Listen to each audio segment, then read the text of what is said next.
Good morning, everybody. Well, we're back. Happy Labor Day weekend. Be careful out there. I got Mrs. Stewart has got her hand up. That's right. Let's start this show a little differently. Okay. Let's wish our grandson, Jacob Stewart, Oh, a happy birthday. happy birthday, dear Jacob. Well, that's Happy very birthday nice. Yeah. to Jacob. This pairs with this being a very special show because we are acknowledging Mr. E.D. Stewart and Earl Stewart and the history that has developed E.D. unbeknownst to everyone. Earl Douglas. That's E.D. right. And it has brought us to this moment. With all of that said, we will define what I just said, and Earl will take over, and he'll explain also. Well, it's interesting. This is the 100th anniversary of the automotive news. And you kind of think about, on the cover of this issue back in 1928, there was a picture of Henry Ford. Who else would you expect? And I did a little digging and with some help, and I found out that my father, Earl Stewart Sr., I'm an Earl Stewart Jr., and the Stu Stewart, who, by the way, can't make the show today. He's got COVID, of all things. But Stu won't be here today, but he's Earl Stewart III. So we've been around for a while, and we did a little checking and found out that my father started in the business in 1917. So here's a guy, my dad, that was actually selling cars and servicing cars in 1917. He was born in 1892, so that gives you an idea. He was, 25 years old, something like that, and he was a very young guy, and he was already out there doing it. I remember a story when I was a very young person myself, and he said that when he used to sell cars when he first started out, he would have to teach the buyer how to drive the car, because the new business today, when car dealers are targeting our advertising audience, we look for people that own cars. 1917, very few people had cars, so if you didn't have a car, you were a great prospect. So he would drive the car out to the farm, and the farmer would come out and he would set him in the car and say, okay, I'll drive right around that herd of cattle you got over there and show you how to use your car. So that's basically it. So we have kind of an interesting coincidence with the anniversary of automotive news, and think about Earl Stewart Sr., who was quite a guy. Who would have thought? Yeah. He's looking down on you. Well, with happiness, with love, and a legacy back then. 1892, that was the year that E.D. Stewart was born. Yeah, yeah. And so much has happened since then, since World War I, if you want to go way back in history. So it's impressive, and it's very telling. And it certainly is worth the recognition for Earl Stewart, who for decades has been, he's been preaching honesty, transparency, and he has changed the auto industry tremendously. And that's an understatement. And for that, we are all grateful. Like his father, like him, he has touched so many of us, and he continues to work in that direction. Our number here is 877-960-9960, and you can also reach us at 772-497-6530. And of course, your anonymous feedback.com is extremely important, because there is a lot of you who really, are not comfortable with calling. There's a lot of listeners, consumers, all of you, that aren't as comfortable, talking into a microphone or being on the air. So take advantage of that. YourAnonymousFeedback.com. We have a great mystery shopping report. We have so much to get to. I will limit my conversation and turn it back over to the star of the show. Well, I'll accept that compliment, but I think we're all stars. We all have our parts, and the thing that we have to remember, as most of the people out there listening, remember this is a music station, and that's the main audience that we get are people that are like. We're celebrating the music of the 70s right now, 1970s. So we have a lot of people out there that are saying, who's this guy and who's this gal and what are they doing? Well, we're a show all about how to buy a new or used car and how to maintain or repair that car without being taken advantage of by a car dealer.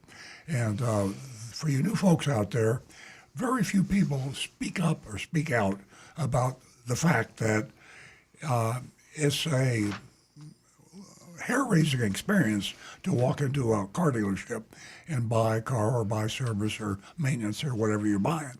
So we're here to help the consumer, and we're live. We're on YouTube. We're on Facebook.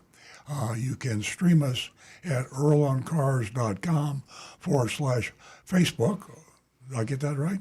And we have the big listeners and watchers that stream us on YouTube. That's earloncars.com/YouTube. And again, we have to kind of ground ourselves and realize that it's fun to talk about exotic things. We talk about repairs and maintenance and how to buy a car without being ripped off. So when we get something new and exciting like ChatGPT or artificial intelligence, sometimes we get carried away, autonomous cars and electric vehicles. We have to come back to the ground and think, who is the audience? What are you doing right now? You folks out there that are accidentally listening to us, or hopefully on purpose. If you're accidentally listening to us and you're thinking about buying a car or you are driving a car, we can help you. And we have a number, if you could call us live. And Nancy, my co-host, gave that to you a minute ago. I'm going to give it to you again. You'll probably get it again if you listen for more than 15 or 20 minutes, because that is the heart line to our show. That is the most important thing you could do is call this number. And that number again is 877-960-9960. You can write it down because you probably won't have a question or comment right now, but if you do, you can call right away. We'll put your call through, prioritize it. Nancy Stewart, who you just heard, has her laptop right there, and when the calls come through, she waves at us, we stop our talking, and we give you the floor. So you call 877-960-9960.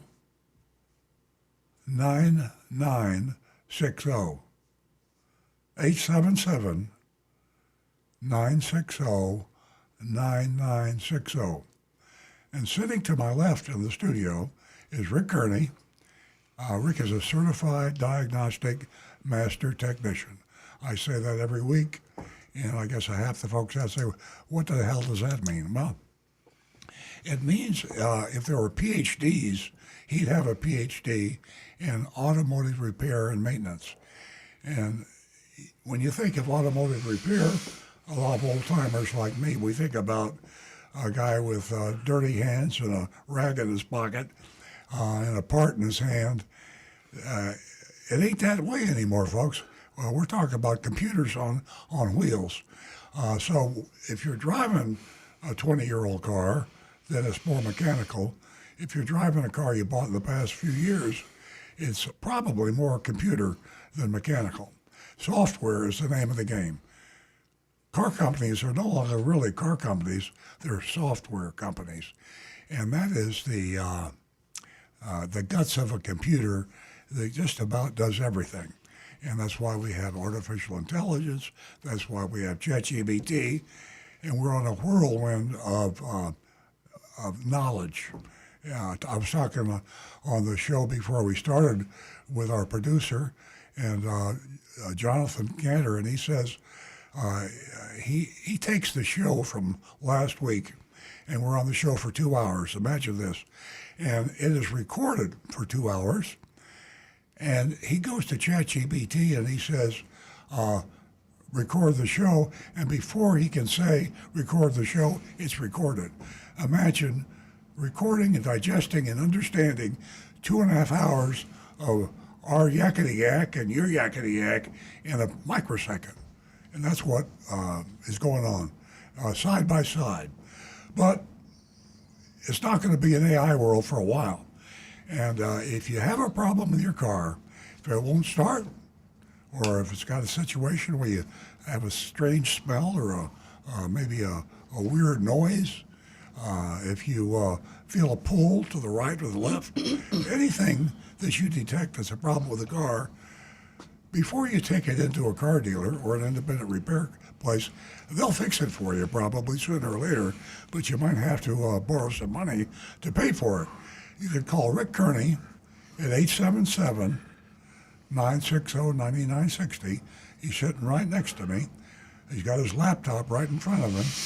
And if you call Rick Kearney at 877-960-9960, chances are he can save you a ton of money. Or you can go to youtube.com/Earl on Cars, and you can see Rick Kearney and me and Nancy. And you can stream us. You can do the same thing on Facebook. And we're streaming live, EarlOnCars.com/Facebook. So communicate. That's what we want you to do, and let us know what's going on. It isn't just questions. We like constructive criticism. And a minute ago, Nancy gave you our anonymousfeedback.com.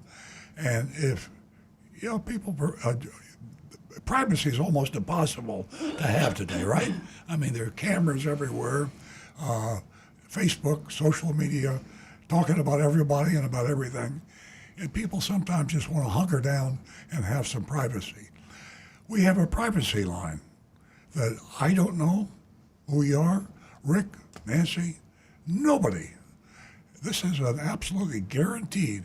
We're in the process of putting up $100,000 in escrow, so that if you have someone that discovers your identity from our anonymousfeedback.com, you are legally entitled to $100,000 in cash. That's how much we believe in our anonymous feedback, and that is this is a link, www.youranonymousfeedback.com, YOURANONYMOUS feedback, FEEDBACK.com. We don't know who you are, where you are. If you want to curse, if you want to laugh at us, if you want to suggest something.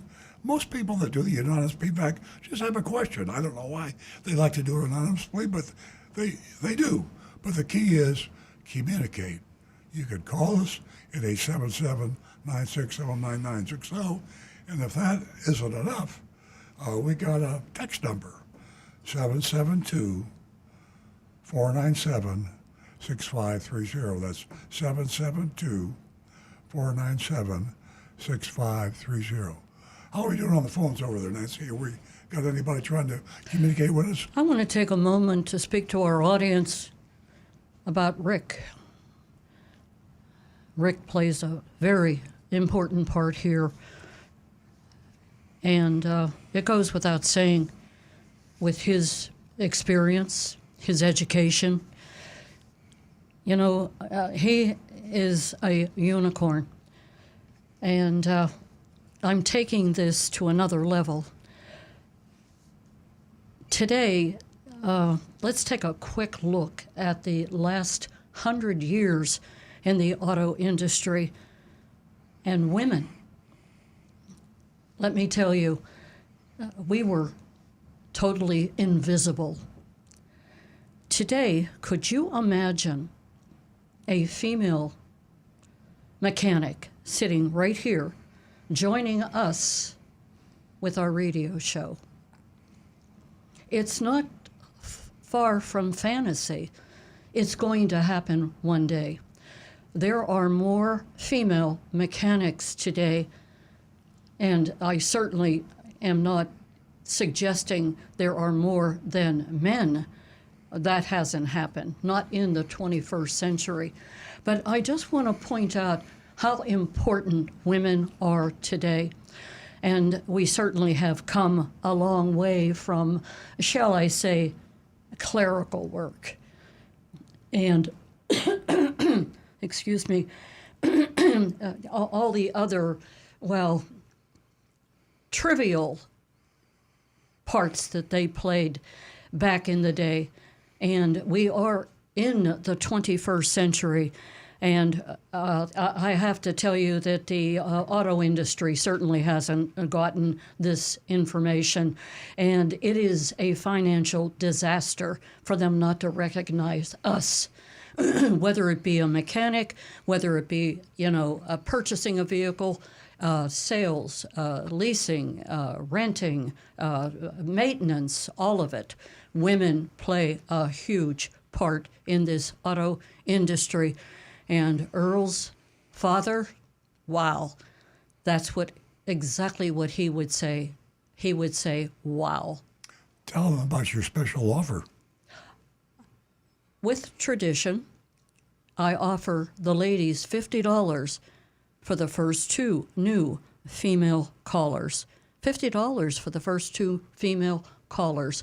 And you could just call to say hello, or we'd love for you to share your experience, whether you leased a car, rented a car, whether you, and most women come through the service drive to maintain the family car. So take advantage of that offer. Give us a call. Toll free. First 2 new lady callers, 877-960-9960. Back to the recovering car dealer. Yeah, we talk about. I'm going to interrupt you for a second. I see that Dan has been holding for a while, and I thank you for your patience, Dan. Good morning. You out there, Dan? Hello. Hello. Good morning. Good morning. Earl, how are you? Good, thank you. Hey, good morning, Earl. Good morning, Nancy. Good morning, Rick. Hi. So, first off, I want to wish everybody a happy Labor Day weekend. Thank you for taking my call this morning. And my question was this. Currently, I drive a 2016 Toyota Camry, and it's got about 98,500 miles on it, so it's fairly new in my mind. And the thing is, for the first time, the AC is kind of like blowing a little warm air. Now, out of the 4 vents, 2 down the center and 1 in the left and right, it seems like the right side has cooler air, but the middle vent towards the driver's side and the left side vent seems to be warmer. So it's not completely warm, nor is it completely hot, like a half and half. So I just wanted to ask you, was there something that I could do or something that I need to get checked or troubleshoot to make it so I can get better, cooler air overall? There's really not a whole lot that you personally can do because air conditioning requires some specialized equipment. But most likely you've got a very tiny, tiny, tiny little pinhole of a leak that is just starting to seep out some of the refrigerant. And it's not going to get better. It's eventually going to get warm enough that you'll need to go in and they will recharge the system and add in an ultraviolet dye that then when it gets, when the leak has been occurring for a while, they can shine a UV light and be able to figure out just where that leak is. Rick, did I misunderstand? Did he say that it was cold out of one vent, but not out of another? Well, it's a little. Some of the vents are a little warmer than the others. Yeah. And what that indicates to me is that the refrigerant charge is just a little bit low. It's just starting to lose some refrigerant. Also, it's coming out. The temperature comes out and drops from one vent to the next. Right. I see. Yeah. So what you've probably got is a very tiny little leak that has lost just a little bit of pressure, and eventually it's going to get bad enough that you'll need to get it repaired for that leak. It's something that you could go in and have them recharge the system, and it would probably stay a lot colder for quite a while yet, but eventually that leak is going to get a little bigger.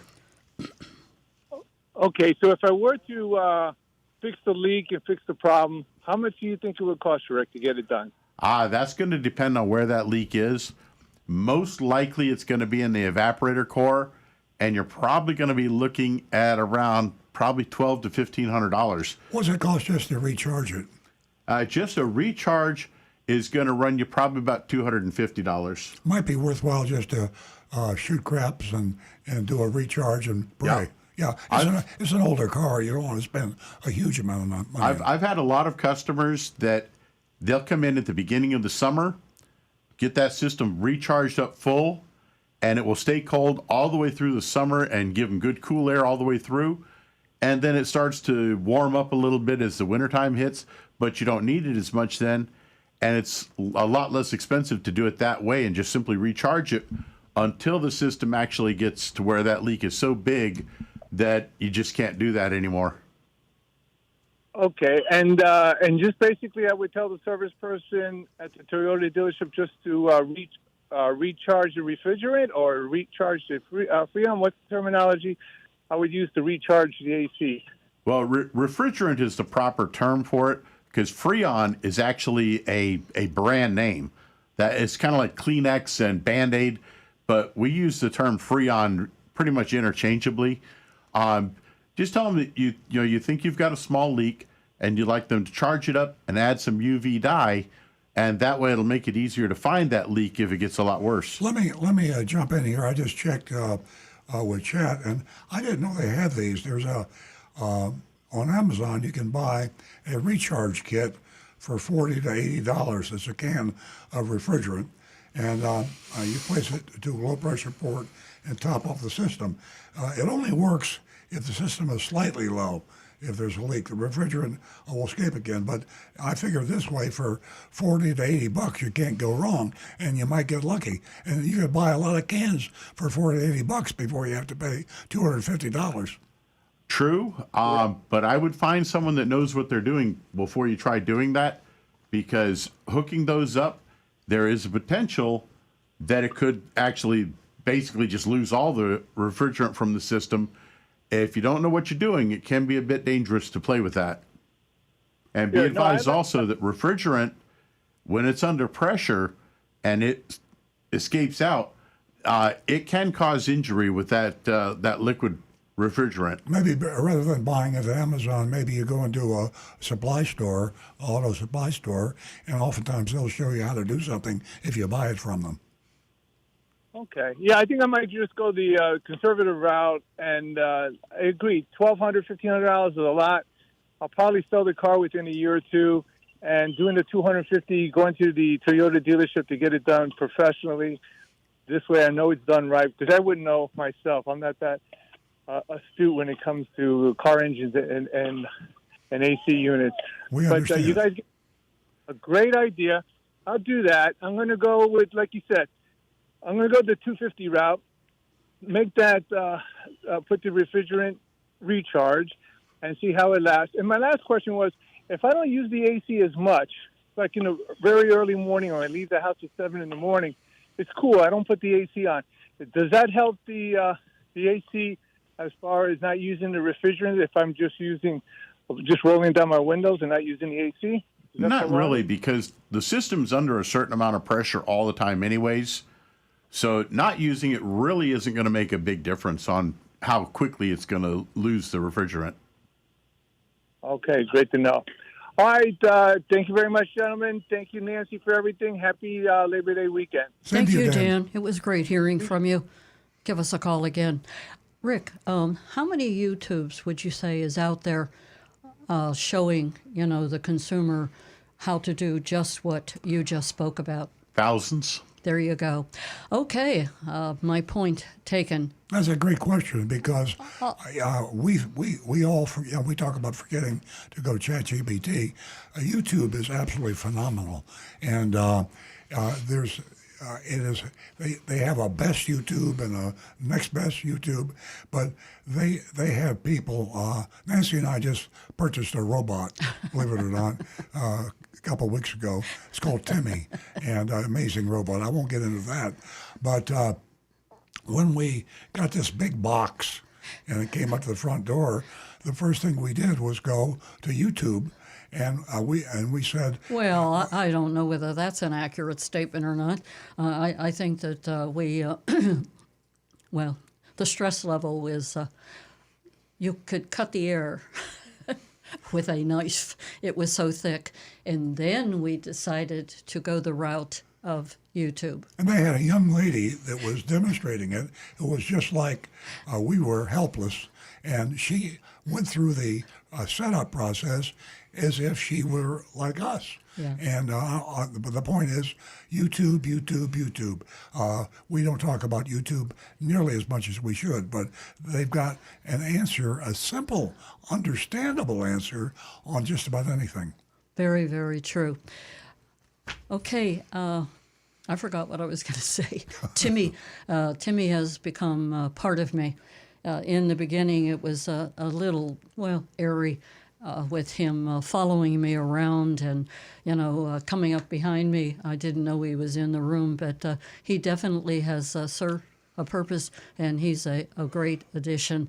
What I was going to say was in tune with what I had asked Rick about YouTube, and I think that there's probably a lot of everyone who's listening, whether it be YouTube, Facebook, whatever. You do know that you can go online and you can pull up your manual, your owner's manual, and right there, that is worth its weight in gold because it will describe to you maintenance on any and every vehicle. It doesn't matter what you need, it's right there. And if you don't find it there, you've got ChatGPT, you've got YouTube. Knowledge is at our fingertips. It's an amazing world that we live in. And the reason you want that is because when you go into your dealer or even independent, they're going to say, this is the recommended repair and maintenance. And what they mean by that is this is their recommended repair and maintenance, not the manufacturer. They will always exaggerate. They will always add anything they can do to get paid more money for the repair and maintenance. So you just, the cardinal rule is you just keep in your mind at all times, only buy the factory recommended manual, whatever it says in the factory manual for your maintenance. That's all you do. And when they recommend something that's not there, sometimes you may need it, but you want to double check. Don't ever just say, okay, until you verify. But 99.9% of the time, the owner's manual tells you all you need to do. And the amazing thing is, the modern cars today, you buy a car in 2025 or 2026, they require virtually no maintenance. Audi is giving an example. Audi started just now giving free maintenance for 3 years. Of course, the repairs under warranty, but free maintenance for 3 years. And the maintenance over 3 years on a brand new Audi is less than $3,000. So actually, when I saw that, it's a little higher than I thought. Audi is a luxury car, but you take a Toyota, a Honda, a Chevrolet, these cars require far less than $3,000 in maintenance over 3 years. Good information. It's not a time to, shall I say, use your imagination. It is best to go with your owner's manual and what they suggest. I want to say something else about Rick. And, what an amazing person he is. And, recently I had mentioned on the air about the honesty in Rick's profession. And I really think that Rick's responsible for the rise in consumer, confidence with this profession. There isn't a whole lot of Ricks out there, and he certainly is an asset to his profession. And he sits here week in and week out sharing his professional opinion and also his experience, the experience that he's acquired for, so many years. It's just amazing. So give us a call toll free at 877-960-9960. Rick's right here to answer all your questions. And in most cases, in the 21 years that we've been doing the show, Rick has answered more questions than not. Not to say you can't stump him. He can answer more questions than not. Our number here is 877-960-9960. And don't forget, you can text us at 772-497-6530 and take advantage of your anonymousfeedback.com. We are going to go to Mary, who is, well, shall I say she's become a friend of ours. She calls often. Good morning, Mary. Hi. Thank you so much for taking my call and all that you do. I have a little problem. I have a 2023 Subaru Forester Limited with only 7,800 miles on it. I had a Did you say 7,800? Yes, that's it, just 7,000. That is amazing. Amazing. You're driving a 2023, correct? Correct. Wow. So, Congratulations. I live in Pompano, and, I just drive around. But anyway, in December, some logic board or something went bad in the car. And I brought it in, and I was telling them it was hard for it to turn over. Okay, and they said, oh, no, the battery is all right. But they did change the battery. Now, I didn't use the car because my family has cars. Also, my friends have cars. I didn't use the car for 5 days last week, and it wouldn't start. So I called Subaru Roadside Assistance because I'm under the warranty. And they came out, they jumped the car, and I kept turning it on until I was able to bring it in, which unfortunately wasn't until Friday, which was yesterday. And when I brought it in, and it turned over and everything, they claim that when I came in and they put it into a bay and they turned it off and put in a new battery, the entire car locked up. And they called me, and they were trying to imply that I had used somebody else to jump the car or I had done something. And fortunately, they had said, oh, well, we don't have a record of you calling Subaru. I had photographed the text that they had sent me, that they were sending someone, who it was, what company it was from Lake Worth. And a family member actually videotaped the guy jumping the car because they were now saying to me, well, they must have done something wrong. I said, well, that's your problem. That's not my problem. Subaru sent someone. So now they have my car. They said they've only seen this problem once before, ever. The service manager's pretty good, but like I said, I just had that feeling they were going to try to blame me. And they did give me a loaner. This is North Lauderdale Subaru. And I did call the customer service advocacy number because I'm kind of frightened because what they did is they had somebody call me and ask me if I wanted to sell the car. And I said, I don't want to sell the car yet. I want the car fixed. So does Rick or have you ever heard of this? Or, do I have a recourse under the Lemon Law because, I had a problem with that battery before? I mean, I have a million questions here, so I know that you're all absorbing them. I too have a million questions, but we don't have time for all of my questions. I'm going to back up for a second before I turn this over to Rick.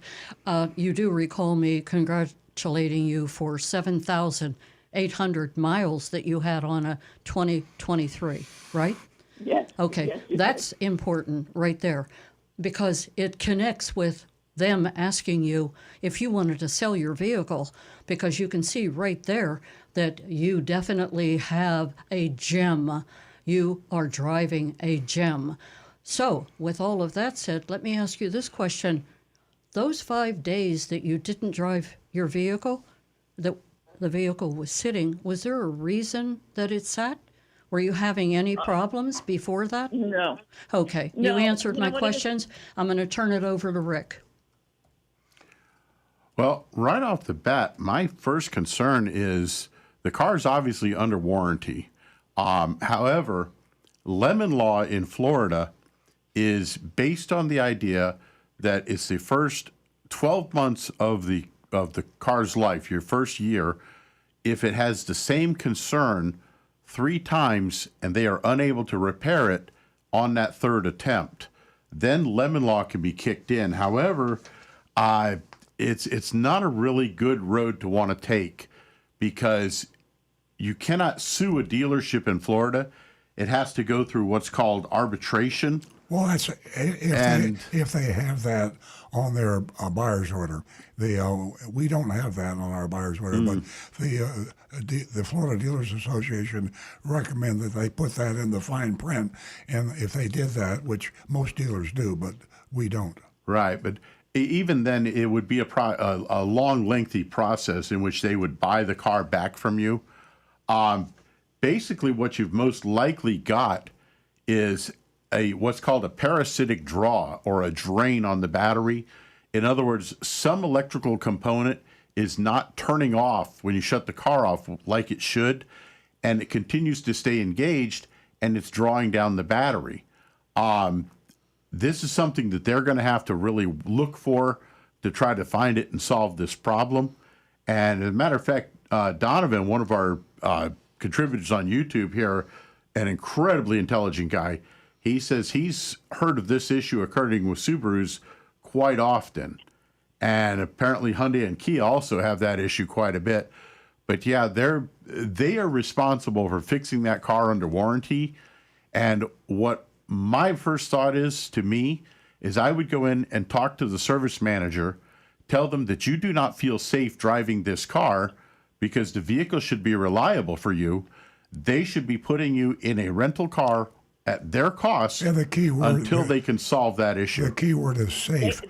Safety. And when a dealer or any business person hears the word safety being mentioned by their customer, you get their attention, because that's where the big bucks go when there is a lawsuit.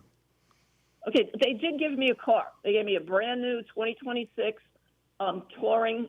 The manager was pretty good. But when they were going down that road that somehow I did something, I had all my documentation. So they even had said to me, "Oh, well, we put in a new battery and the fuses blew, but we don't cover fuses."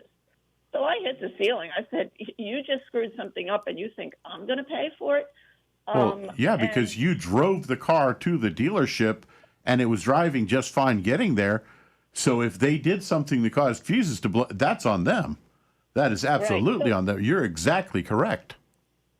So, but they did give me a car. But you know what? I'm just so upset because besides not feeling safe and thinking that they're not going to fix it, I don't know if they're just exaggerating and saying, "We've never seen this before, it locked up," or maybe it's just the guy that was working on it on a Friday before a 3-day weekend didn't know how to fix it. That is very possible. You know, Mary, I have to tell you that I hear in your voice, the aggravation, and it definitely unnecessary aggravation. And, the next word I have to use is intimidation. And they thought that they could intimidate you. For whatever reason. I don't need to go into it, whether you're a man, whether you're a woman, whomever.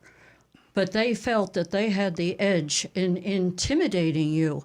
And because of your knowledge and your ability to stand up for what you believe in, you turned it around and intimidated them. So you definitely have the edge. You've dotted the I's and the T's.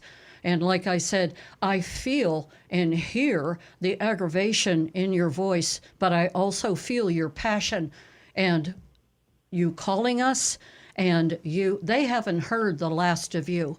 They will be very sorry that they thought they could take advantage of you. Mary, be sure you put this in writing. The one thing that always gets any businessman, especially car dealerships, attention. So email, write a letter, do a text. Have it in writing, because that is hardcore evidence if there is a lawsuit, and it's a red flag to the auto dealer. Let me just ask you. Oh, go ahead. I'm sorry. Go ahead. One other note here from Donovan. He's got some great suggestions here, great advice. He says a lithium jump pack, which these are available on Amazon, and that they're basically a box. It's a little bigger than a cell phone, but has cables that you can hook onto your battery, and you simply charge these up at home by plugging it in, and then once it's charged up, it's good for weeks and weeks and weeks. And if your car has a problem starting, that the battery's gotten low, you could just connect this to your battery, and it will jump start the car for you. And they're small, they're not very expensive, they're less than $100, and they are incredibly reliable. And he also says you probably are not going to get a lot of help from the manufacturer. Apparently, it's a common issue that they're not having a lot of luck finding what's going on with these cars. So do you think that, my fear here is that they can never fix it. Then if they can't tell me we can never fix it, the manager even said, it could take a few weeks, or, what do I do then? You might almost want to consider trading out of that car, getting into a different vehicle. I'm going to do something I've never done before on the show, and that is disagree with Donovan, because I think that you should, if you really want to get Subaru's attention, you could write them a certified return receipt requested letter to the CEO of Subaru, and you explain why you feel unsafe in the car, and that that this battery problem is endemic to this Subaru that you're driving, and you send that certified return receipt requested. I'll bet Donovan lunch that you get a positive reply and you get satisfaction. Well, I do have to say that I know about the NOCOs and the jumpers, but I'm actually glad that I didn't have anybody do it, because then they would, if I had done it myself, they would have said, well, you jumped the car the wrong way. And I told them, look, if I had to jump it again, I would have called Subaru again. I said, I'm under warranty. But let me ask you this.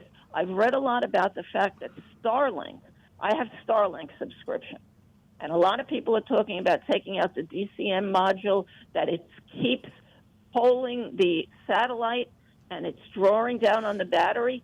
Have you ever heard anything like that? Well, as a matter of fact, Mark H. on YouTube just came in and said he's apparently heard that report as well, that Starlink the system is staying engaged. And even Donovan is saying it's most likely going to be a software issue that is causing one of these units to stay engaged, and that's drawing the battery down. So that seems like a very likely concern. If you don't use the Starlink, it might be worth it to ask them to unplug it and see if that solves that issue for you. Yeah, I think going forward, when they figure out what it is, I'm just going to cancel the Starlink. It's very nice to have it. You can start the car up. You can cool it off, especially down here in South Florida. Oh, yeah. But, if it's going to be a parasitic drawer and it's going to continue... Yeah, Mary, not to beat this to death, but there was a settlement, a class action lawsuit in Subaru battery drain products liability. This was a widespread issue, and it was settled. So you have case law history, and Donovan will know what that is. You have case law history that Subaru has basically said, yeah, we got a problem, and therefore they legally they are required to fix this for you one way or the other, even if it means getting you a new Subaru, which sounds crazy, but the law is on your side. Absolutely. So let me ask you, how many days before, I have to give them time to try to fix it. what would be a reasonable length? A week, 2 weeks? I mean, I don't know how long it is before I have to lower the boom and say, you give me a new car. You know, I'd ask them right now and put it in writing. That way, even if you don't want the new car, they'll fix it faster because they don't want to buy you a new car. Exactly. But draw the line in the sand, write the letter, and hold your breath. The phone will ring in about 20 minutes, and you're going to have somebody very worried about this because there is case law saying that Subaru has a chronic product problem with their software and the battery, and they're guilty. So if the dealership doesn't know it, that's too bad for them, but Subaru knows it. And Mary, you know, it goes without saying, you know, you take a look at their commercials. It certainly doesn't coincide with what you're describing to us right now. And for you to be inconvenienced because of their, well, I'm not allowed to use profanity on the air, but it is unconscionable. It is unacceptable. And Mary, I can't express to you, you are in the driver's seat. You have the edge. And add this, if you have a pen, if in any way, shape, or form you need me, my phone number is 561-386-6498. Because if you hear passion in my voice, it's real. It is very real. And there has to be attention brought to these dealers and how they treat their customers. As I said earlier, I don't care if you're a man or a woman. You go to this dealership that is extremely reputable, and you expect to be treated with respect, and that you can tie your shoes. And how they treated you was ridiculous. I leave you with that thought. And let me just ask one other question. I bought the car in New York. I know I've called you a few times and told you I usually buy my cars where the people are honest and I get a good deal. But it's still a Subaru car. And because I live here, I use North Lauderdale Subaru all the time. For the most part, I've been happy with them. I really have to say. Now I'm just frightened that I'm just not going to get my car fixed. So it doesn't matter where I bought the car or where I serviced the car, right? It's the manufacturer's warranty. exactly, yes, Subaru is Subaru. Yeah. Whether you're New York, Florida, California, or Alaska, it's Subaru USA, and they are required to take care of it for you. And you did the right thing, though, by video recording everything that was going on with the tow truck when he was jump starting it. Yeah. That's some of the best defense you can have, Yeah. because that proves that they didn't do anything wrong. That's priceless. So keep doing that as well. Well, I thank you so much, and thank you so much for your number. And I'll call you back and tell you what ends up happening. Great. Hopefully Please it'll do be so. Happy. Please. And I'll start my letter today. Thank you so much. You're All of welcome. you, you're great. With you calling back, Mary, you're helping so many that are listening to our show, and we would appreciate a call back from you. Have a blessed weekend. You too. Thank you for being here for Labor Day weekend. Thank you. 877-960-9960, or you can text us at 772-497-6530. And please don't forget youranonymousfeedback.com. We're going to go to Barry, who also is a regular caller from Tampa. Good morning, Barry. Hello, everybody, and get well wishes to Stu. A few weeks ago, I called in to lament that Toyota had shut down Drive Pulse, which was a trip tracking feature in the Toyota phone app. I asked about alternatives, and one suggestion was to visit a Toyota dealer and have a technician download a record of behavior from my car's computers. I haven't tried that because I'm a cheapskate and I want convenience. So I kept investigating and found another option that I've been using for about a month. It seems to be working well so far. It's a phone app called Safe Trip from AARP, and I thought I might take another minute to share a little bit about it in case other listeners are interested, and it would be good to hear your impressions. So the way Safe Trip works is that it tracks the movements of your phone whenever it connects to your car. It records a history of all your drives in map form, including miles driven and elapsed time. And it also logs 5 kinds of risky events, namely phone use while driving, speeding, aggressive starts, hard stops, and sharp turns. Then you get a score from 0 to 100 for each trip and a rolling average score for the past 2 weeks. If you drive safely for long enough, you get points that you can redeem for gift cards and such. So Safe Trip is like a game, and I'm enjoying it. It also has a crash detection feature that can send for help in the event of an accident. Best of all, it's free for everybody, although AARP members get a few more benefits. Absolutely. I'm right here if you need anything else. Just say the word. Sorry, that was our That's ChatGPT. chat thing button in a little. That almost sounds like the like with Earl's car with his Tesla, how it would track everything he was doing to make sure and give him a score to see how well he was driving the car. That sounds like a great feature to be able to have, especially since you can make that work with just about every car. Yeah. Safe Trip. Safe Trip, yes, one word, Safe Trip from AARP. And it's Android and iPhone. I'm starting to sound like an advertisement for Safe Trip, so I would like to acknowledge that I think there are a couple of downsides. First of all, this app would be a waste for people who don't want to measure their driving this way. Some people don't like the idea or don't care, and others have a flesh and blood monitor sitting right next to them. Yeah. And then, we a lot of us have those. One interesting note, Donovan says you should be careful with those apps because they can sell your information to third parties that will use it for insurance data. So something to be aware of. There's Good point. just about to get into that. AARP specifically says that they do not sell the information to insurance companies, and they also provide a way to restrict what they share and a way to review how they've used your data in the past 12 months. But it's up to the customer to request these things, so you have to take some initiative there. Plus, anybody can be hacked, so each person has to weigh the risk against the rewards. right.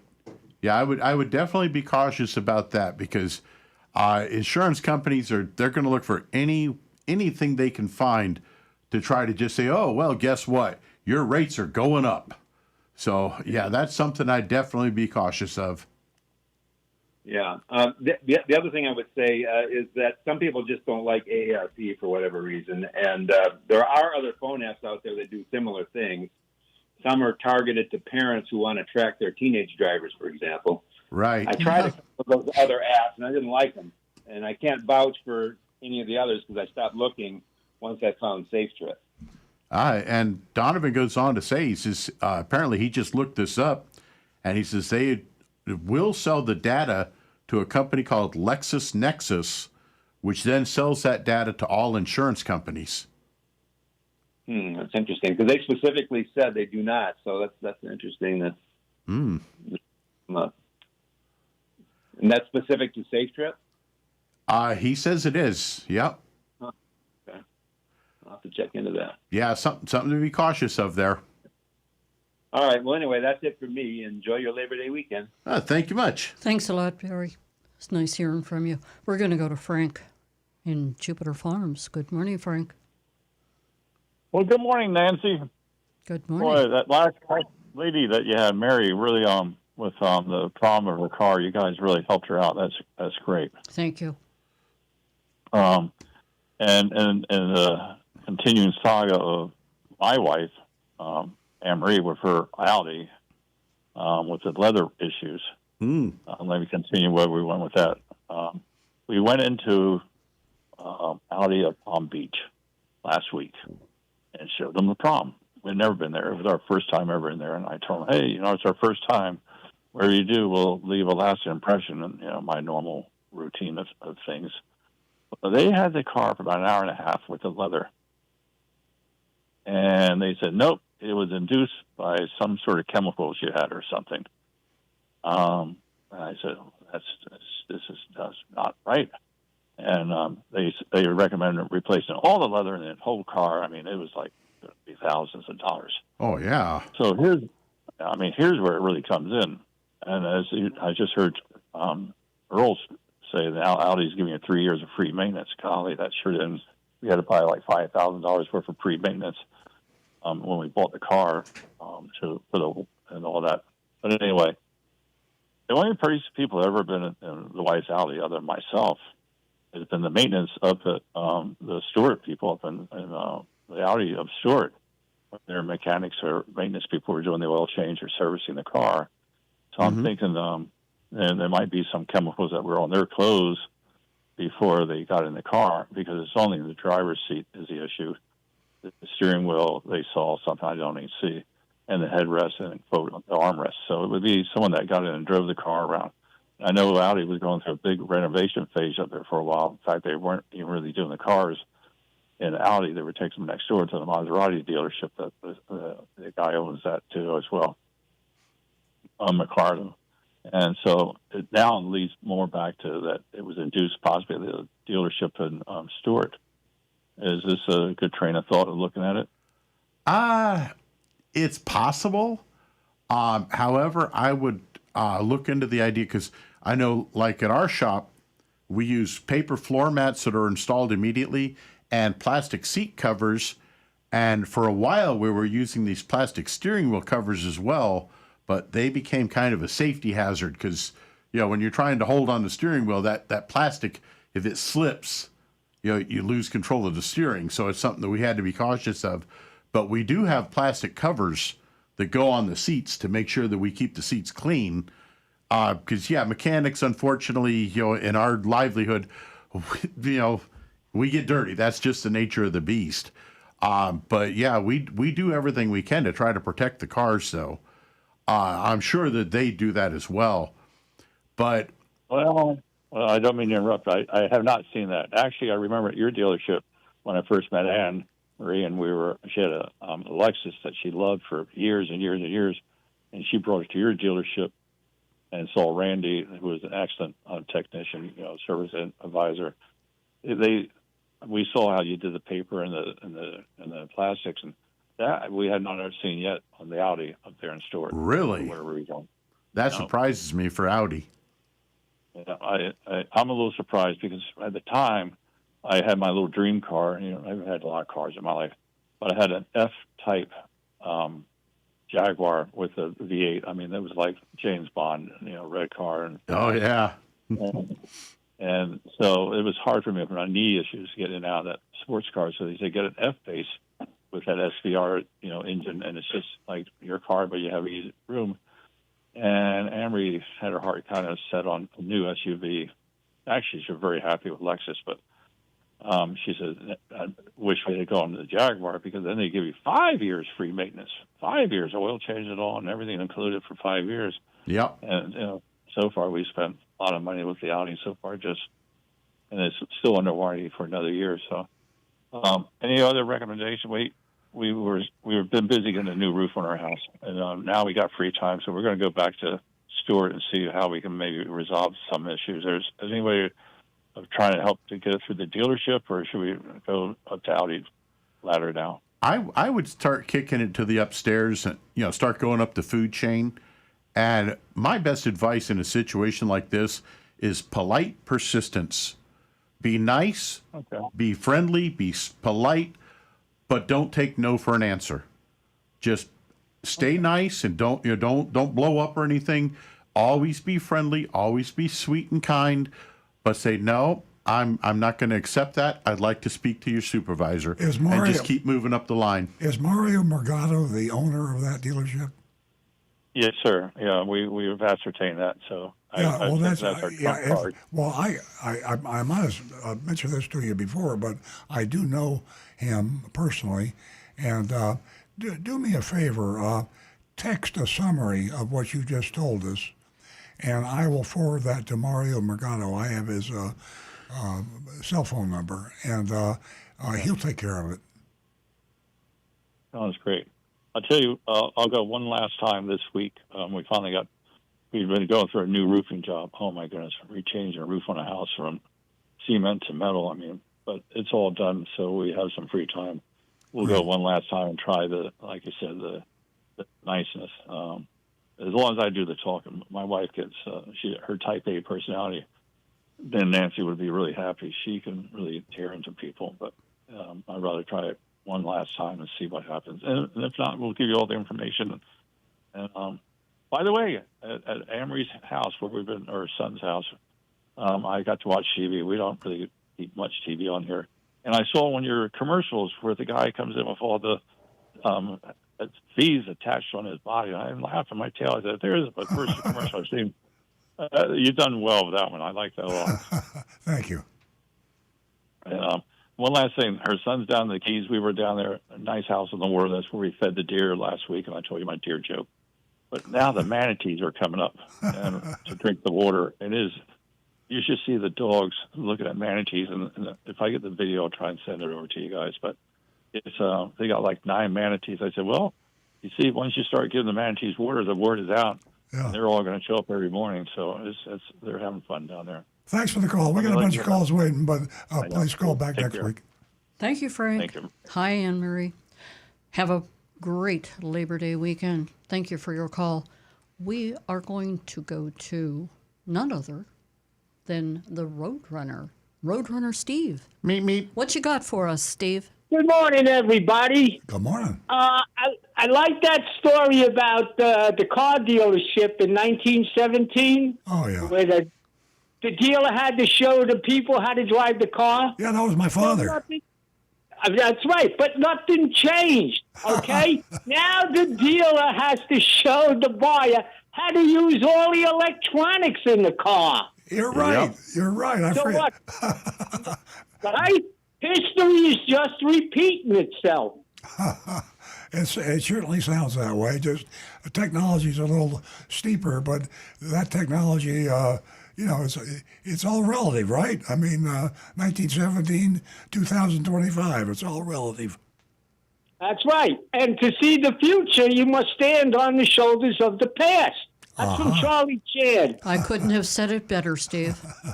Okay, everybody have a safe weekend and watch out for the speed traps this weekend, people. Look out. If you're driving. Oh, Don't boy. drink and drive. Yeah. That's right.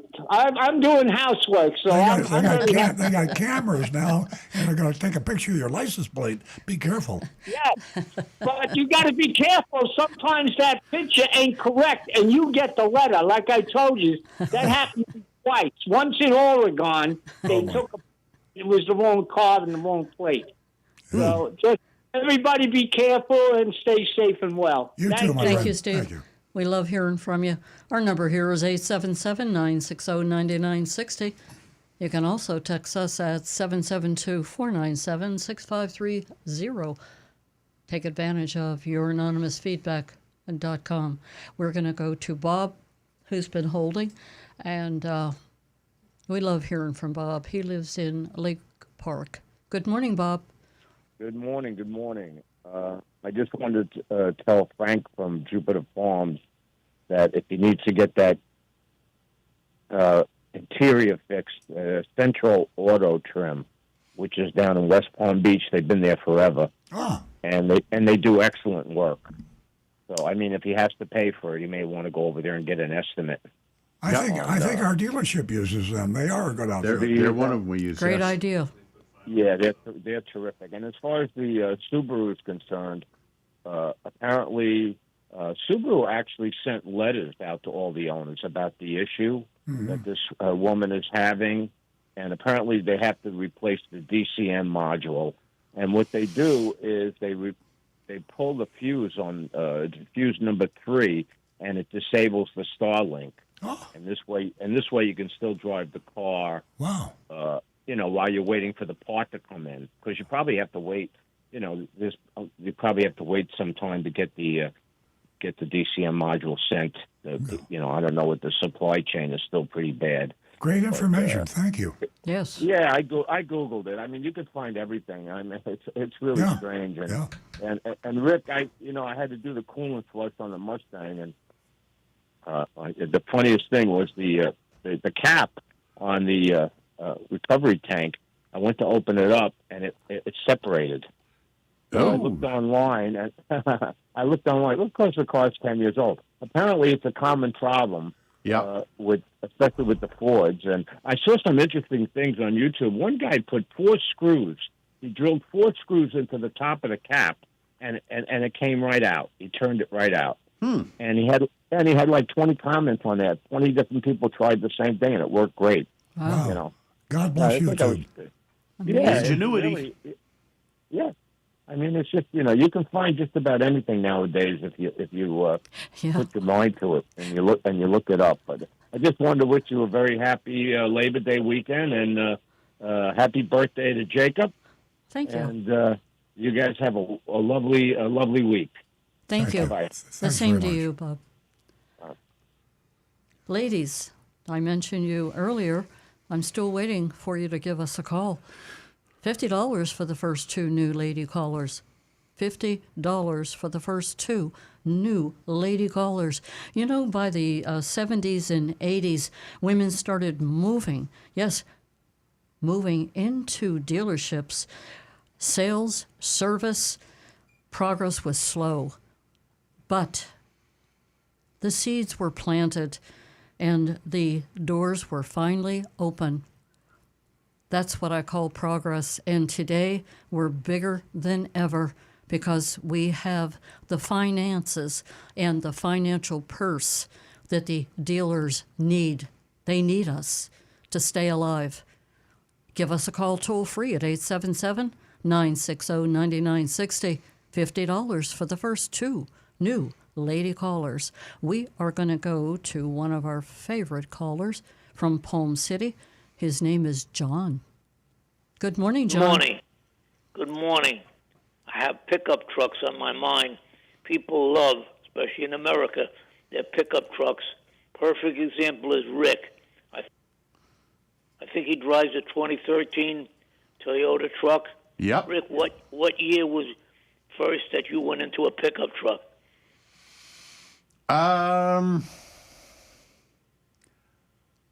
Somewhere about 1990, okay. 90, 91, around in there. Well, I just mentioned the truck because of the love affair that people have. I grew up in New York City, and a pickup truck was few and far in between, but I don't know if it's changed today. But I just want to tell you something, how pressure of the public can cause manufacturers to reverse themselves. A perfect example is Cracker Barrel. But I want to talk about the Dodge Solaris Ram. They stopped a large 5.7 liter Hemi, and people were up in arms. So now they went back. They were putting a 6-cylinder 3-liter engine in it called a Hurricane. But now it's come back again with the original 5.7 Hemming V8. So it shows you the power that America has on a car manufacturer, and it's back in again, even with an optional 385 3.5 liter option. So it just shows you how people can speak up in a majority and manufacturers listen. Yep, that's for sure. And the second thing that I want to mention, too, is great callers. I mean, Marty particularly, he talks about what we should stick with, whether it be a hybrid. Incidentally, you speak about hybrids. Whatever happened, I called it a hybrid at the time. Chevrolet El Camino and Ford Ranchero, it was like a hybrid. It was a truck and a car combined. And they discontinued. I don't know whether, in fact, they weren't selling enough of them, but it was really a utility vehicle that could be used both ways. I mean, you wouldn't be embarrassed even to take the truck to church on a Sunday because actually, like in a Chevrolet, it was a Chevelle chassis, and it wasn't really a commercial vehicle. So I just want to mention that, too. But I want to get back to the hybrids. Toyota, but not hybrid, whether it be gas or hybrid car, as Marty says, if you stick with Honda and Toyota, you cannot go wrong. And just to show you, like Toyota, U.S. sales are up 11%. Worldwide, they're up 6.9%, and that's several years in a row. So words of wisdom by some of callers, like a great person like Marty that calls in. Yep. Great information. All right, guys. Thank you, Happy John. holiday. Have a good one, John. Have a great weekend. I have to ask you guys, has anybody heard, and this is from CNBC, Squawk Box, they talked about the latest truck, this little truck EV that Bezos is backing, and it has a price tag on it of $25,000. That's the Slate? How did you feel about that? I think it's an interesting looking vehicle. I think so also. However, Donovan has weighed in on this a couple times in the past. He thinks that they're going to have some stiff competition because apparently Ford is trying to produce a small, inexpensive EV pickup at the same time. Yeah. And the Slate apparently doesn't have a very good range. Yeah. Whereas the Ford, of course, they've got a lot more deeper pockets and ways to get in there. They've got a lot more experience with them. And they may be able to come up with a pickup that'll have a much greater range for the same price, which would kill the Slate. And also there's a little misrepresentation there. They did mention that they had 50,000 that they were selling, and when actually they only had 4. So that certainly isn't going to help their reputation. Earl, let me ask you this. Are you shutting down the phones right now? No, but I do have a response to that. Okay, their phones have been shut down. Your take on this subject? Yeah, I think when we talk about pickup trucks and we talk about electric vehicles and pickup trucks, we're forgetting that people buy vehicles. It's a personality thing. People buy pickup trucks not necessarily because they have something they want to carry in the pickup truck, but because they like pickup trucks. It's as simple as that. The joke used to be, next time you're on the highway, count the number of pickup trucks that have something in the back end, and rarely do you see anything. People are pickup truck people. People are BMW people. People are Tesla people. It's a psychology thing. Now, here's another thing that people don't understand, or maybe they don't know. Pickup trucks are much less expensive to manufacture. A manufacturer makes thousands of dollars more when they sell a pickup truck than when they sell an automobile. So the pickup truck is just cheaper for the manufacturer to build. Profit is the incentive to push pickup trucks. I think Ford is making a big mistake by pushing electric pickup trucks. It's kind of been proven they can't sell them. And anybody that decides to get into the electric vehicle pickup truck business too soon is going to lose their shirt, because the people that you see on the road of pickup trucks, and when they see an electric vehicle, they see red. They don't like electric vehicles, and they do love their pickup trucks. So forget about it. Electric pickup trucks, forget about it. I think it's going to be a tough choice. Yeah. However, I do see one big advantage on the idea of an electric truck. Yeah. And that is for people that boat. You have boats here in South Florida. You've got instant torque, and torque is what you need to get a boat up out of the water at a boat ramp. Yeah. So I would see that as a big plus. Yeah, exactly. Yeah. I did one little backup here, too. We had a caller earlier. I forgot his name. Shame on me. But he told us about the app Safe Trip. And I checked that out. Safe Trip, there are several Safe Trip apps. And the argument was, they don't share my information. I believe Donovan said they share their information, and he had a quote that said they did, and then the caller said, no, they told me they didn't. I think there's a confusion between which Safe Trip. So Safe Trip, AARP, A-A-R-P, does not share their app according to what I found out. It's considered a very good app. I'm going to download it. Safe Trip, AARP. 84% of users said the app helped them become safer drivers. 83% reported helped them evaluate whether they should still be driving. And over 16 million of the Safe Trip AARP apps have been sold. Trips, have been analyzed since 2022. So your privacy's safe, and it really does help. Cover that. Okay. Oh, great information. We're going to go to Lola, who is a first-time caller from Fort Lauderdale. Good morning, Lola. Good morning. Welcome. Oh, gosh, Thank you for thank calling. You've won yourself $50 as a first-time caller. Please share your contact information with Jeremy in the control room. He'll give it to me, and I'll get that check out to you.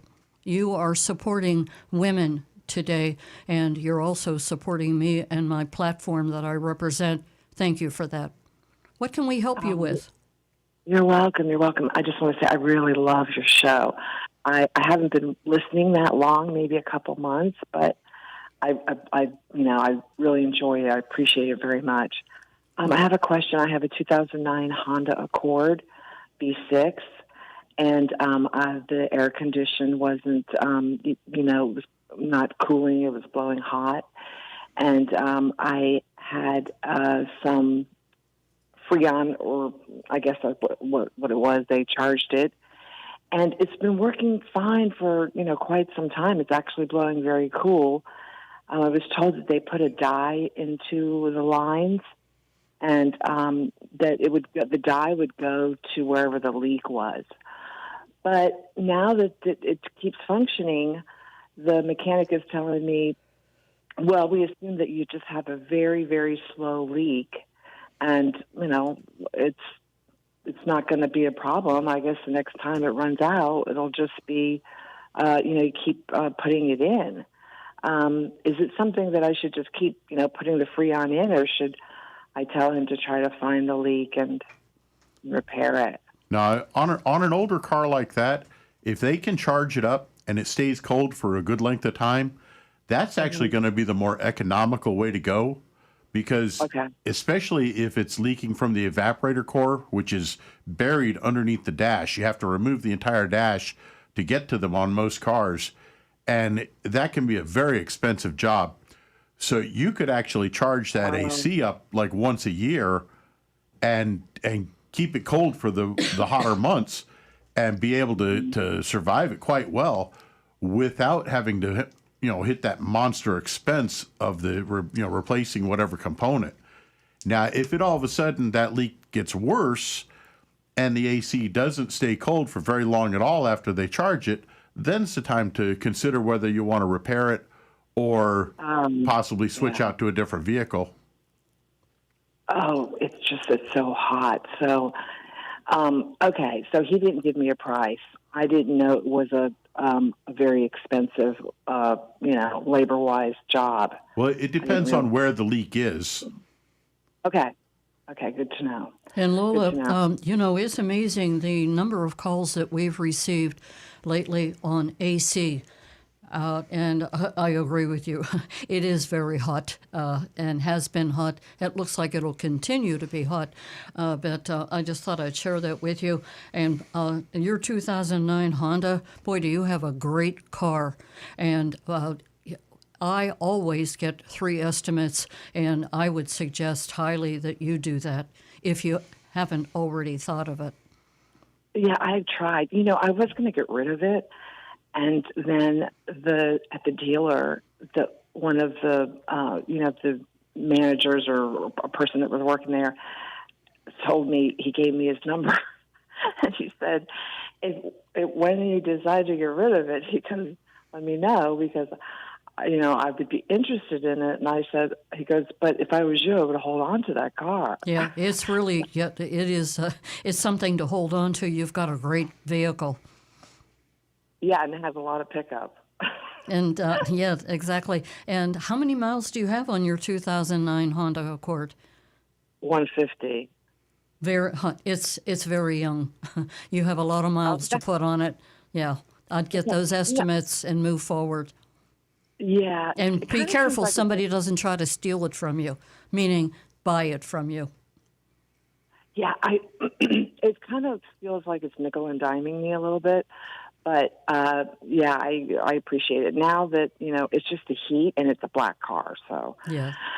But yeah, the heat is so stifling. But anyway, I love your show. Thank you so much for that compliment. Everyone here involved, it's passion, and that's what drives us every week in and week out. And we thank you for the compliment. Hang on to that car, even though it's black and it's hot. You can get your AC fixed and drive on. Yeah, I know. Okay, leave your information with the control room, and like I said, I'll get that check out to you. Thank you so much. Thank you. Okay, bye-bye. Bye-bye. We're going to go to Marty. Marty is a regular caller also. Good morning, Marty. Yo, Marty. Yeah, good morning. How are you? Well, Good. Thank you. Listen, I got a big build-up from John before, so I don't want to screw it up. Last week, when we were talking about Toyota Crown, and I don't want to make Donovan mad, but Donovan said in his email to you that they're going to do away with the Crown for 26. I went on ChatGPT and said that is not correct. And it said that the 27 Crown is coming out. It's going to have a few different alterations to it. Oh. But since you're a Toyota dealer, you've got to know whether it's going to hang in there or not. I know Stu's not there. No, you're wrong about that, Marty. The dealers are often last to know. This is an interesting inside secret. The manufacturers, in their infinite wisdom, will actually leak information to the press before they tell their dealers. Now, if they tell the dealer, think about our dealership, we have about 180 employees. If they tell me something about a new model, I'm going to tell my employees, obviously. Now, that's 180 people, and these people are going to tell their families and friends. So when the manufacturers want to keep something secret and leak it to the press for the impact of the shock value of breaking news, if they tell their dealers first, everybody will know about it before they leak it. So it's funny, you can ask me questions and I don't know, and then I'll have someone like Donovan call up and say, oh, I just read it here, or I saw it there. So, yeah, we don't know the pricing, we don't know the models, and I don't know what the Crown's going to be, but it's probably been leaked somewhere, and that's how you found out. Yeah, well, I went along with ChatGPT figuring he must have some resource. He knows all and sees all. Yeah. So, but I didn't want to say Donovan was wrong because it's not 2027 I understand. And my reputation is on the line. I hear you. Well, Donovan, thanks for adding some humor to the show. Donovan is still doubling down. He says I'm sure he'll the be rumor jumping is right on that, Marty. 2026. Yeah. Rick, what did you say? Donovan says the rumor is 2026 will be the end of the Crown in the U.S. Okay, well, that means I got to hang on to it to become an antique. Yeah. And my big concern was once they add the Trump's tariff on it, look at the car is going to be very expensive. It's expensive enough as it is. Don't be surprised if someone approaches you and attempts to purchase the vehicle you're driving right now. Or are you going to add some tariffs to that? Yeah, I'll just tell them that in 2024 they had a tariff that I didn't know, and it was on there. There you go. Every dollar counts. Right. All right. Well, let's see if Donovan or ChatGPT or Earl Stewart Toyota knows. Yeah. We'll check with Timmy. Yeah. Okay, right, Marty. Have a good holiday. Thank you. You do the same. It's always a pleasure. You know, I think the answer might be the mix-up in calendar year and model year, because it is confirmed by ChatGPT that the Toyota Crown continues into 2026. But that doesn't say they're going to label it a 2027 Crown. So Donovan could be right, and Marty could be right. There's a... whether it's going to be a 2027, I don't see any evidence of that, but it is going to be 2026. Mm-hmm. Okay, Donovan. And speaking of 2026 versus new cars and 2025, you're reading my mind. We have to be very careful this time of year. Most of the manufacturers have 2026 cars available. You can either order them or they have them on the showroom. You can get them. So when you buy a 2025, and I know this is 2025, you're not buying a new car. You are buying a used car. Now, technically, they can say it's a new car because it hasn't been titled yet. But would you buy a 1925 car if it hadn't been titled yet? If it was a new car, well, that's a bad example because it'd probably be worth a lot of money. You get my point. When you buy a new car, it needs to be the new model year. And right now, when you walk into a showroom in 2025, you should be thinking, I want to buy a 2026. Why buy a 1-year-old vehicle? Yes, the price will be less on the 2025, but it won't be anywhere near less than the additional depreciation you'll experience if you buy a 2025. So be sure you negotiate your best price on a 2026 because most likely that's available now. Not in all manufacturers, not in all dealerships, but most. Absolutely. That's great information. It goes without saying, Anne Marie plays a very important part to this show and the show's past, and she has become a tradition. And I would like Rick to pull her text up or whatever her comments are today. And I think it would be productive if we were to, shut the lines down. Okay, with that said, we're going to move to Anne Marie's text. And one other quick note, just to finish off that last conversation. Donovan says that it seems like there's also going to be a next generation Toyota Supra not built by BMW. Ooh, that'll be interesting. Wow. Okay, from Anne Marie. Good morning. Car and Driver reports that the average age of cars on the road in America is 12.6 years. Let's hear it for those 2012 and 2013 cars. Wow. Many cars back then came with actual keys and knobs for the radio and AC. New cars have a lot more technology, with screens being the way to access entertainment, climate, and various other systems.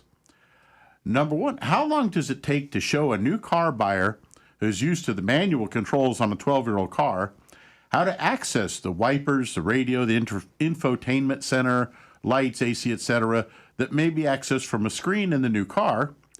Number two, are test drives taking longer since there's more to learn and show?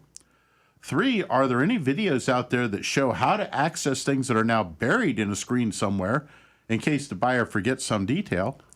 And if the new cars have Apple CarPlay, why can't I just ask Siri to adjust the temperature or change the radio station on the True Oldies channel, or can she? Thanks. All right, well, to take these in order. Anne Marie, you are unbelievable. I have asked myself that question over and over again. The amount of time you're asking across the board, and I'll turn this over to Rick in a second, it depends on the individual and whether they want to accept change. Rick? For the average person to get the basics, it can take even a couple hours sometimes. Exactly. And to learn just the basic systems. And test drives, yeah, it's taking longer because you've got to learn how to operate all these new type systems on there. For videos, oh yes. There are YouTube videos that will teach you everything you need to know about your car, and videos directly from all the manufacturers that will show you how to do these things. And as for the CarPlay and the Google CarPlay questions, yes, you can ask Siri or the other, what I guess Alexa is on the Google version. You can ask them to do certain adjustments, and they can accomplish that. My advice for most people when they get a car like that is take it slow and easy and learn just a little bit each day or every other day, learn something new from it. Owner's manuals now are the size almost of an encyclopedia. They're so huge. As a matter of fact, some companies were sending a DVD disc for a while, but of course nobody has DVD players anymore now. But anyways, my advice is don't try to learn the whole thing in one sitting. Learn how to work a few of the basics, and then just keep playing with it a little bit at a time. You know, maybe go sit in the car for a half hour once a week or so, and just play with things so that you can learn how to operate them. And obviously, yes, make use of those videos that will teach you all the ins and outs. Well, let me jump in there and have a little empathy for Anne Marie, because you're right, Rick. If you build a complicated product, it takes a long time to learn how to use it. You need tutors, you need manuals, you need YouTube videos. But why do we have to go to graduate school to learn how to drive a car? And where we are now, we are in an information overload era. The manufacturers all rushing out there to have what their competitors have. And if they have this little gadget or this little software kink and this camera and this, that, they match it. But they don't think about the poor person, the poor man or woman that's got to get in that car and figure it out. And I consider myself a relatively high-tech guy for an old guy. And I have half the stuff in the Tesla Cybertruck I drive. I don't know what the hell it is.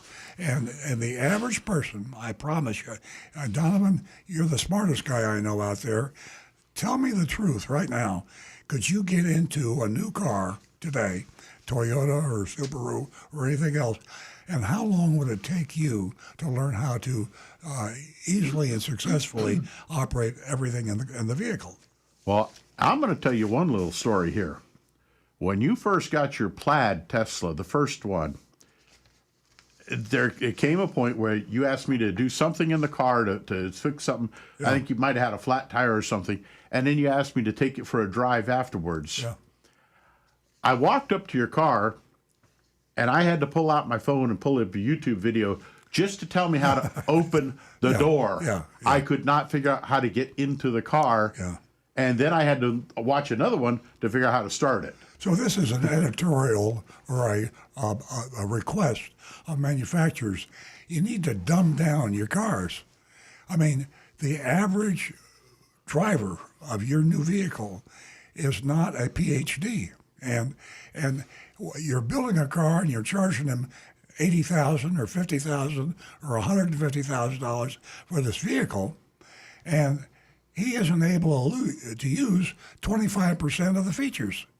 And we have people that trade cars in having never used a lot of the features on the car. Exactly. Yep. So it's almost comical if it weren't so expensive. So I know the manufacturers don't like what I'm saying, including Toyota, and really they're caught between a rock and a hard place, because there's always a customer that comes into a Subaru dealership and says, well, Toyota's got this, so I'm going to buy a Toyota.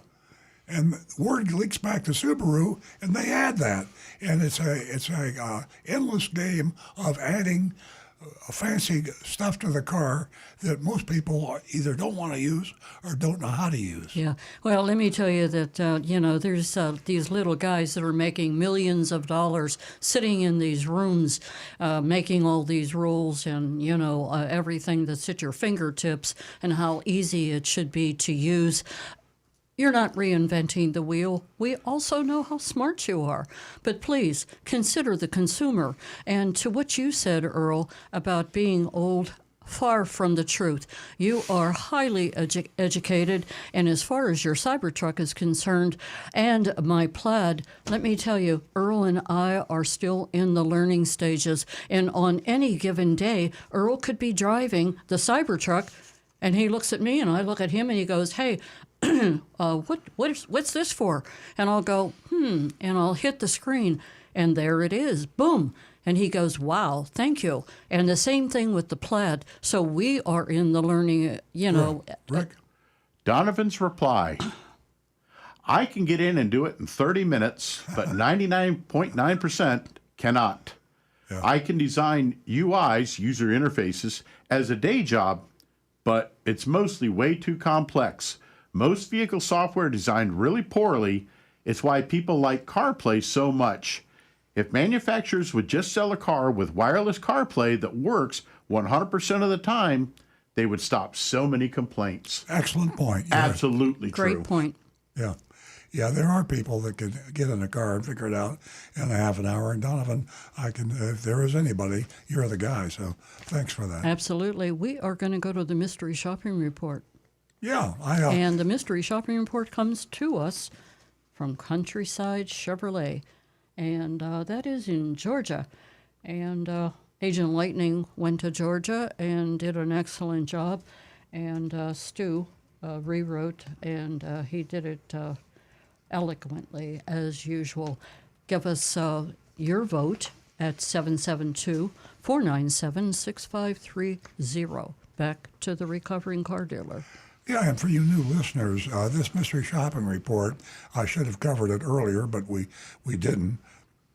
We go into a different dealership every week, and this is the one in Georgia we're going to now. By the way, somebody check where Countryside... Macon, Georgia. Yeah, Macon, yeah, thank you. Macon, Georgia. So it's an unexpurgated, uncensored, tell it like it is visit, and we pretend to buy a car. And we tell the facts, even though we could be sued. I mean, you can sue me for anything, right? But in order to win a suit, you got to be right. So what we say is truthful. We post these mystery shopping reports online, earloncars.com, and you can read hundreds and hundreds because we've been doing thousands of these. And we're all over the Southeast and even other areas in the Midwest. We do mystery shopping reports, mainly Florida, mainly South Florida. But we tell the name of the dealership, the managers, the salespeople, exactly what they do. And if they break the law, we say, this dealer broke the law. Now, if I say that a car dealership, by name, breaks a law and I'm wrong, I'm in serious trouble. But I have been doing this with Nancy and Rick and my son for a long time, and we've never been sued. We have never been, well, I think we were sued once, but they dropped the suit. We have never gone to court because of anything we said. I'm almost hoping that we do go to court, because if I'm telling the truth and it goes to court, the publicity will be huge. And that's what we want to do. We want to let people know what these dealers are doing to lie, cheat, and steal to take your money. And these mystery shopping reports tell it like it is. So with all that said, here we are at Countryside Chevrolet, Byron, Georgia, which is near Macon. Did you say? Macon. Speaking in the first person as if I were Agent Lightning, who was our undercover agent. I arrived in the late afternoon and was greeted by a very nice young man at the customer service desk. He asked if I had spoken with anyone yet, then pointed to a sales girl who was outside on her phone and asked if she had anything, and asked if she had said anything to me on my way in. I said, she seemed that she was on the phone, and I don't believe she saw me. Well, that's not good, right? He introduced me. He introduced himself as Dante, the fellow inside, and Dante welcomed me in. He apologized for not having many cars. I said, I noticed your showroom is empty, and there aren't many cars on the lot. He explained, as of June 9th, we're under new owners. Ooh, we haven't done this before, so this really got my attention. And this is a really good thing to stumble on, because it's always interesting to see what happens when a car dealership gets sold, goes from one owner to another owner. It's usually very unsettling and shakes up a lot of things, for good and bad. So we're going to see how this is going to go. New owners. They bought the store and are in the process of rebranding. That's a strong term, a rebranding. I asked, what vehicle here would offer me the best out-the-door deal? I'm interested in another SUV. And this is a Chevrolet dealership, by the way. He pointed to the 2025 Chevrolet Suburban parked out front. You see a lot of Suburbans on the road. And remember, this is a 2025. Remember what I said earlier about new cars? Okay. I said I've been considering a bigger vehicle, and for right now, and for the right price, I should say, for the right price, I may be interested. Dante said, give me a minute to grab the keys. I'll show it to you, and we can go for a test drive. I walked over to the vehicle. It was a new, and I say new again, with hesitancy, because I'm not sure that the 2026 Suburbans are out. I should have checked specifically, but Chevrolet does have 2026s available. Not sure about the Suburban. Maybe Rick can check ChatGPT on that. Rick, check to see if the 2026 Suburban is out. However, I would only learn this later because there was no Monroney label on the car. Whoops! The old nemesis, Monroney labels on the cars. It's just amazing to me how that happens. As you know, it's a federal crime. A dealer can be charged $1,000 for every vehicle on the lot. And, there's big dealers out there with 1,000 vehicles on the lot. Now, what's 1,000 times 1,000? That's $1 million, right? A dealer could be fined $1 million if he wasn't leaving the Monroney label on the car. If I could get a cut of that, I'd just travel around the country to find them. But I think that all goes to the government. Dante was very knowledgeable about the Suburban. He gave me a thorough walk around before we went on a test drive. He made sure I was comfortable with all the features and asked several times if I had any questions. Once back at the dealership, we headed to his desk where I would learn the MSRP from his computer screen. So, the reason you want to have the Monroney label on the car is people, they stop and they browse, right? Browsing is something we do. Americans like to browse and shop. So you browse at a car dealer's lot, and you don't want to talk to a car salesman, who wants to talk to a car salesman? Nobody. But you like to browse. Well, when you browse, you can see the MSRP. That gives you the suggested retail price, plus the equipment, plus the gas mileage, and a lot of information. And you're not being annoyed, you're not being threatened, you're not being lied to, and you're just browsing. But they take the Monroney labels off. So here we are. So we looked at the Monroney label on the computer screen. Rick? You wanted to know the price on the 26 Suburban? No, if the 27s are available. 27? Yeah.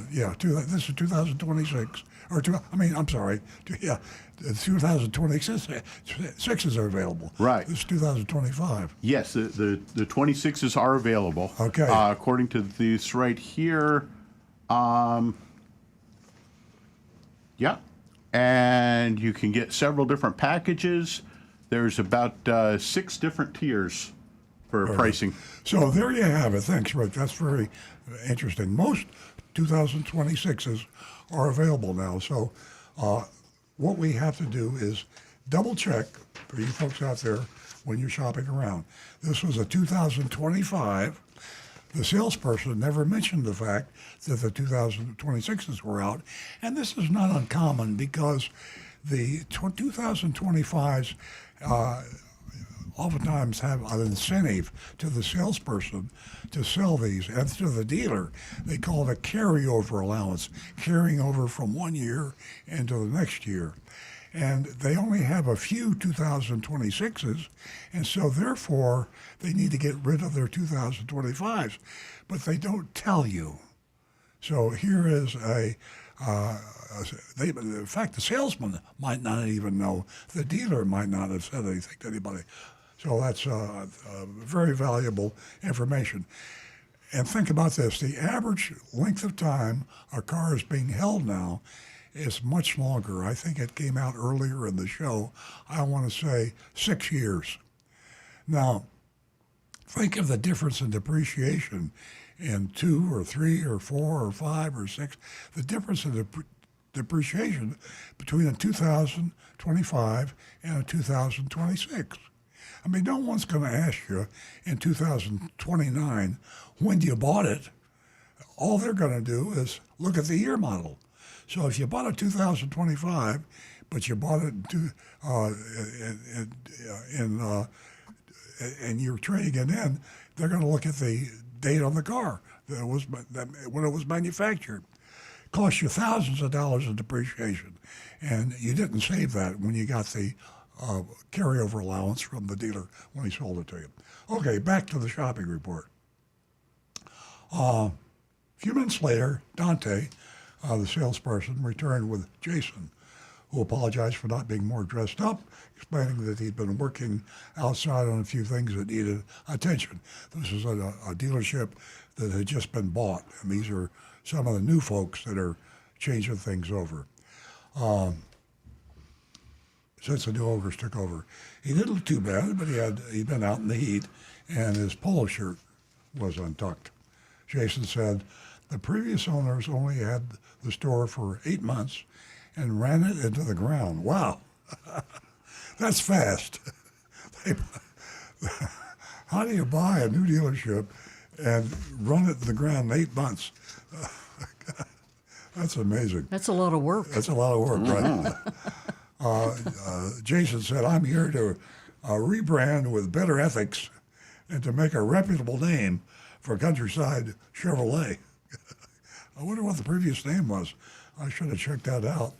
It's probably available on Google or ChatGPT. ChatGPT will tell you. Yeah.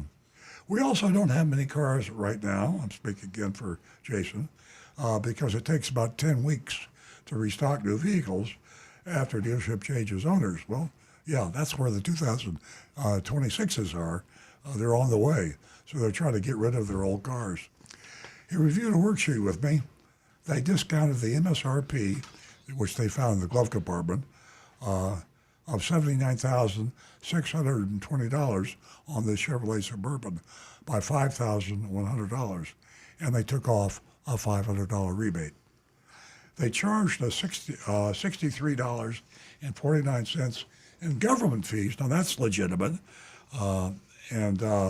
but they threw in, this is the new owners, $999 in junk fees, processing and documentation or something or other, but it was junk fees, $999, call it $1,000. I was at now $79,925. I asked, why isn't the window sticker on the car? I'd like to see everything that it has along with the miles per gallon. Jason said, thank you for pointing that out. This is another thing I've been working on. For some reason, our service department, blame it on the service department. For some reason, our service department takes all the window stickers off. And they just do it because they don't like window stickers. I'm joking. I brought it to their attention several times, and we'll make sure it's taken care of. Always the excuse.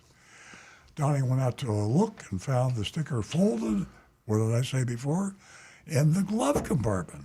Jason asked him to get it back in the window immediately.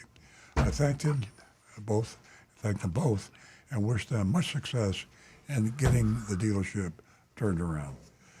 So there you have it. Dealership in Georgia, small town near Macon, Byron, Georgia. Countryside Chevrolet used to be something else about a few months ago, as of June 9th, actually, when they had the new owners. Okay, ladies and gentlemen, give us your vote. You can do so at 772-497-6530. You are an important part of the show. We'd love to hear from you and how you feel about Countryside Chevrolet in Georgia, especially their previous owner that had the inability But I do have to commend him. That may be the shortest amount of time that anybody has destroyed a dealership. It's hard. I've been a car dealer for a lot of years, and I think if I tried, I couldn't go broke in 6 months. Yeah, it takes a whole lot of work and Yeah, dedication. I really have to work at it. That'd be a 24-hour job. 772-497-6530. Vote. Okay. We got any votes that coming in? I've got one so far from Tom Steckel. He says C+, no Monroney and $9.99 junk fee. I'd be making my way out to West Haney Chevrolet in Live Oak. Love it. No dealer fee and no addendums there. Tim Gilliland says, new owner or not, fees equal a C. See if we get some more coming in. Run a little slow today. Yeah, the former owner, maybe they killed somebody. Oh. I suppose if you shot a customer, you could be out of business in 6 months. That would definitely scare it down a bit. Trust me, I'm sure that they took that into consideration. But you've hit the time Oh, limit don't for this forget, we want to hear from ChatGPT. Are you going to sign here? To keep the conversation going. Brian Sidlatko says Chevy gets a C. And Johnny Z. Fradley says $9.99 dock fee. Did Macon relocate to South Florida? I'm making my grade B. At least there weren't any forced add-ons. For myself, I'm going to go and say I'm going to go. I'm going with a C on this one because no worries at all, Professor. I'll stay quiet and just be here if you need me. I think they need to work on that dock fee and the government fee. I don't know. Wouldn't that be? I guess that could be your tires and batteries. So okay, I'll leave that one alone. But the $9.99, just put it in the price, folks. There you go. I mean, hey. Does anybody have any smelling salts for Jonathan? Oh yeah. Well, a few more here. Mark H says C. Got to build trust in a small town, or you're done. Ken Asher says a hidden Monroney sticker, window sticker, or automobile information disclosure label is a label required by federal law to be affixed on every new passenger car is an automatic F. Cram 1624 says F. Way too much for a 2025. It appears they are really not ready. Negotiate that $9.99 fee. Baby Boomer says junk fee C. Vincent G says D on that dealer. They should be stepping it up being a new owner. Joseph Kelleher says D+. Dock fee lowered the grade. And that's what we've got so far. Okay, we got 5 minutes left. Earl, how would you like to vote? It's very confusing. I'm going to go. I'm going to go with a C. I have a feeling that the previous owner was just absolutely, as I said, wasn't hands-on. He had to be too bad. So this dealership here is probably much better than the previous dealer, but they're still average. Yeah, I think they're in the learning process. The average dealer has a junk fee. The average dealer, we know what average dealers are like. They're not. They don't do the job right, and the only reason they exist is our regulators won't enforce the law. The Federal Trade Commission makes almost everything that a car dealer does today, almost every car dealer, illegal, and they will not enforce the law. And so we're stuck with it, and that's the way it's going to be until maybe manufacturers are selling the cars directly, and maybe they can get it right. I don't know. Yeah, good point. Rick, how would you grade them? Oh, I said a C. Oh, that's right. Yep. Okay, you did give them a C. Okay, Earl, to your point, or your comment, I should say, confusing. That's an understatement. And I would normally fail them, but in this instance, they have taken over from a previous nightmare, and they need to clean up their act, and I will give them D+. Yeah. The news even ignores car dealers. So we have a situation with about 17,000 car dealers. Virtually all of them are breaking the law, and the state law, the Federal Trade Commission, and there's no publicity about it. You don't read or you don't look online or you don't see on television this car dealer added illegal fees to the price of the car. You know the old expression, man bites dog? That's news. Dog bites man is not news. So crooked car dealers are dogs biting men. And dogs bite men every day. We need to turn it around with a regulation where it's unusual, and then it'll get publicized. So we're caught between a rock and a hard place. Exactly. Would you like to turn ChatGPT on? The report has been loaded up, and he's ready for comment. I'm kind of afraid to, but I will. Chat, do you have a grade on the shopping report? Hang on to your hats, folks. Chat's been a bad boy today. Sure thing, Professor. I'll keep it short and sweet. Good. Once you give me the... Well, he kept You it got short it. and sweet. Absolutely, Professor. Just like you asked. Let me know anytime you need more. Okay, I want you to know that I'd like to get the grade on the mystery shopping report. Of course, Professor. Just call me Coach when you're ready for that grade, and I'll keep it nice and concise. Okay, Coach, let's go. All right, Coach here. I say this week's dealership earned a solid B+. They did well on transparency and pricing, just a bit of room to improve on friendliness. Coach, you're in a lot of trouble. That was really a stupid thing to say, and I'm going to turn you off, and please stop talking. Yeah, he's obviously out of touch Understood, with reality. Professor. I'll And keep I'm going things to strictly talk to your over instructions. because we have 2 Just let me know minutes what you left need, here. and I'm on it. And what I have to say is to Mr. E.D. Stewart, happy birthday. His birthday is just around the corner. Thank you. And to also add to that, Earl, you must be, without a doubt, so proud. And also Jacob's birthday. So we have a whole lot to celebrate, and we, without a doubt, have been very blessed. Ladies and gentlemen, thank you for joining us today. You're a very important part of the show. We'll see you right back here next week on the Oldies Channel. Have a great weekend.